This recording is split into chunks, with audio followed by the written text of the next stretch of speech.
जय हिंद साथियों, कैसे हैं आप लोग। उम्मीद है आप लोग बहुत अच्छे होंगे और अपनी रनिंग कंटिन्यू कर रहे होंगे। जो अभ्यर्थी अभी भी रनिंग करना स्टार्ट नहीं किए हैं तो वो आज से ही अपनी रनिंग स्टार्ट कर दीजिए। देखिए, अभी आप लोगों की जो आपत्तियां हैं उनका परीक्षण किया जा रहा है और जो न्यूज़पेपर है उसके हिसाब से जो सितंबर लास्ट तक आपकी कट ऑफ लिस्ट जारी हो जाएगी। तो ये मान के चलिए। देखिए, आखिरी सितंबर में इन लोगों ने न्यूज़पेपर में यह बताया है कि शारीरिक दक्षता परीक्षा की जारी हो सकती है सूचना। जो सितंबर के अंत तक यह सूचना जारी हो सकती है। तो आप इसी को मान के अपनी तैयारी करिए। ये ना सोचिए कि और ज्यादा समय मिलेगा। मान लीजिए 10-15 दिन, मान लीजिए 15 नवंबर भी समय आपको मिल जाता है तो 10 से 15 दिन में आप कुछ नहीं कर पाएंगे। तो इसी को मान के आप लोग अपनी तैयारी करिए। देखिए, जो भर्ती है वह 60,244 पदों की है। तो इस भर्ती का 3 गुना अभ्यर्थियों को बुलाया जाएगा। और जैसा कि मैंने पहले भी बताया है कि कट ऑफ बहुत ज्यादा नहीं जाएगी। और जो लोग सोच रहे हैं कि अभी हम रनिंग स्टार्ट नहीं करेंगे, जब कट ऑफ जारी हो जाएगी तब हम रनिंग स्टार्ट करेंगे, तो ऐसा नहीं है। हो सकता है आपको रनिंग का समय भी ना मिले। अब बहुत समय बचा भी नहीं है। एक से 1.5 महीने का समय है और 1 से 1.5 महीने के समय में आप कितना रनिंग कर पाएंगे आप खुद ही जान रहे हैं। कुछ अभ्यर्थी ऐसे भी हैं जो बिल्कुल नए होंगे। कुछ अभ्यर्थी ऐसे हैं जिन्होंने कभी भी रनिंग नहीं की होगी, उनको बहुत दिक्कत होगी। इसलिए आप लोग जो है ये सोच के चलिए कि 1 से 2 दिन में आप रनिंग नहीं कर लेंगे, ना 1 महीने में आप रनिंग कंप्लीट कर लेंगे। जो अभ्यर्थी बिल्कुल नए हैं और जो ये अपडेट है ये बहुत जल्द जारी हो जाएगी। जो कट ऑफ लिस्ट है उसको लेके अपडेट आप देख ही रहे हैं कि आए दिन न्यूज़पेपर में कोई ना कोई अपडेट आ रही है। तो आप लोग देखिए, रनिंग अगर जो आपकी कंप्लीट है तो आपको डरने की जरूरत नहीं है। आप अगर जो रनिंग कंप्लीट है तो आप डेफिनेटली कभी भी रिजल्ट आए, कभी भी कट ऑफ आए, आप आराम से रनिंग कर लेंगे।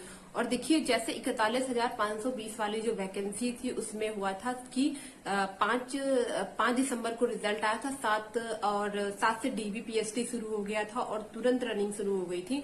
7-8 जैसे रनिंग डीबीपीएसटी हो रहा था वैसे एक दिन बाद रनिंग लगा दे रहे थे। तो उसमें बहुत से अभ्यर्थी बाहर हो गए थे। तो आप देख लीजिए, हो सकता है भर्ती बोर्ड किसी भी तरीके से अपनी वैकेंसी पूरी कर सकता है। और जैसे जैसे आप अपडेट मिल रही है आप लोग उसको लेके सचेत हो जाइए, क्योंकि जो भर्ती है वो बहुत जल्दी कंप्लीट हो जाएगी और रनिंग का समय नहीं मिलेगा।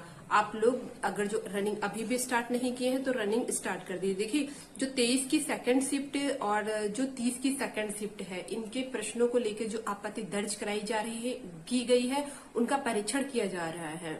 सितंबर के अंत तक जो है, इस न्यूज़पेपर के हिसाब से सितंबर के अंतिम सप्ताह तक जारी हो सकती है कट ऑफ। और कट ऑफ जारी होने के बाद स्वीकृत पदों के 3 गुना अभ्यर्थियों को शारीरिक दक्षता परीक्षा व दस्तावेजों के परीक्षण के लिए बुलाया जाएगा। तो आप लोग जो है अपना जो जैसे जैसे बताया जा रहा है उस हिसाब से आप लोग जो है अपने जो डॉक्यूमेंट है, डॉक्यूमेंट वेरिफिकेशन के बारे में बताऊंगी। कुछ डॉक्यूमेंट है जिनमें एक 2 दिन में बन जाएंगे, बाकी कुछ ऐसे डॉक्यूमेंट नहीं है जो आप लोगों को बहुत समय लगेगा उसको बनवाने के लिए। और जो गर्ल्स हैं वो बहुत ज्यादा परेशान हो रही है कि ये हमारे इतने मार्क्स हैं, हमारा सिलेक्शन होगा कि नहीं। देखिए, आपके इतने मार्क्स हैं, अभी नॉर्मलाइजेशन होगा, नॉर्मलाइजेशन के बाद आपके मार्क्स बढ़ेंगे और जो क्वेश्चन गलत होंगे, जो आपत्तियां दर्ज की गई हैं उसके हिसाब से जो क्वेश्चन गलत है उसका नंबर आपको जरूर मिलेगा। तो आप लोग सबसे पहले तो आपको क्या करना चाहिए कि अगर जो एग्जाम हो गया है और आपने एग्जाम दिया है तो आपको रनिंग करनी चाहिए, क्योंकि रनिंग में अगर जो आप बाहर हो गए तो आपको दोबारा मौका नहीं मिलेगा। और दूसरी बात, एसएससी जीडी और इसका सिलेबस लगभग सेम रहता है। तो आप लोग एसएससी जीडी की जो वैकेंसी आई है उसमें फॉर्म फिल कर दीजिए और उसकी तैयारी करते रहिए, क्योंकि कुछ नया नहीं है, वही चीज है। और आप लोग उसका फॉर्म फिल कर दीजिए और उसकी तैयारी करिए। और जैसे कोई नई अपडेट आती है तो मैं आप लोगों को जरूर बताऊंगी। आपत्तियों के परीक्षण के बाद जो है रिवाइज्ड आंसर की अभी जारी होगी। रिवाइज्ड आंसर की जारी होने के बाद आप लोग जो है उससे अपने मार्क्स मिला लीजिए। और जो है मार्क्स मिलाने के बाद 2 से 3 मार्क्स आपके जरूर बढ़ जाएंगे। और अभी नॉर्मलाइजेशन होगा। नॉर्मलाइजेशन क्योंकि जब दो दिन में एग्जाम होता था तब तो नॉर्मलाइजेशन में इतना ज्यादा मार्क्स बढ़ जाता था। जो शिफ्ट आसान है और जो शिफ्ट टफ है सबको देख के समान मार्क्स दिए जाएंगे। ऐसा नहीं है कि आपकी शिफ्ट हार्ड थी तो आपको जो है उसका फायदा नहीं मिलेगा, आपको उसका फायदा देखने को जरूर मिलेगा। और आप लोग जो है अपनी रनिंग स्टार्ट कर दीजिए और कट ऑफ बहुत ज्यादा नहीं जाएगी। मैंने पिछले वीडियो में बताया है कट ऑफ अगर जो आपके इतने मार्क्स बन रहे हैं, 2-4 नंबर का इधर उधर ऊपर नीचे हो सकता है, इतने मार्क्स बन रहे हैं तो आप लोग जो है अपनी रनिंग स्टार्ट कर दीजिए, क्योंकि कट ऑफ कोई भी नहीं बता सकता है कि कट ऑफ कितना जाएगा। अभी देखिए जो पिछली प्रीवियस ईयर की कट ऑफ गई है उसी के हिसाब से अनुमानित कट ऑफ बनाई जा सकती है, बताई जा सकती है कि हाँ इतनी कट ऑफ जा सकती है। और देखिए जो ये भर्ती है, यह भर्ती बहुत बड़ी भर्ती है, तो बहुत से अभ्यर्थी ऐसे हैं जिन्होंने काफी अच्छा स्कोर कर लिया है, लेकिन बहुत से अभ्यर्थी ऐसे थे जो नए थे, सबके लिए एक जैसा एग्जाम नहीं था।